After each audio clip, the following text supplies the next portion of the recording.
নমস্কার। আজকের নিবেদনে রয়েছে ছোট্ট কণ্ঠশিল্পী মেঘা কোলের কণ্ঠে শক্তি চট্টোপাধ্যায়ের লেখা কবিতা দাঁড়াও। আপনারা শুনছেন আহ্বানে। সবাইকে আমার আন্তরিক ভালোবাসা এবং প্রীতি ও শুভেচ্ছা জানাই।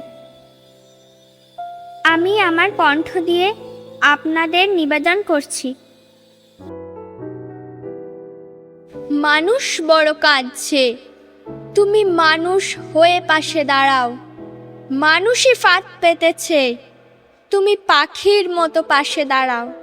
মানুষ বড় একলা, তুমি তাহার পাশে এসে দাঁড়াও। তোমাকে সেই সকাল থেকে তোমার মতো মনে পড়ছে।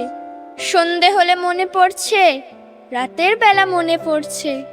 মানুষ বড় একলা, তুমি তাহার পাশে এসে দাঁড়াও। এসে দাঁড়াও, ভেসে দাঁড়াও এবং ভালোবেসে দাঁড়াও। মানুষ বড় কাঁদছে, তুমি মানুষ হয়ে পাশে দাঁড়াও। মানুষ বড় একলা, তুমি তাহার পাশে এসে দাঁড়াও।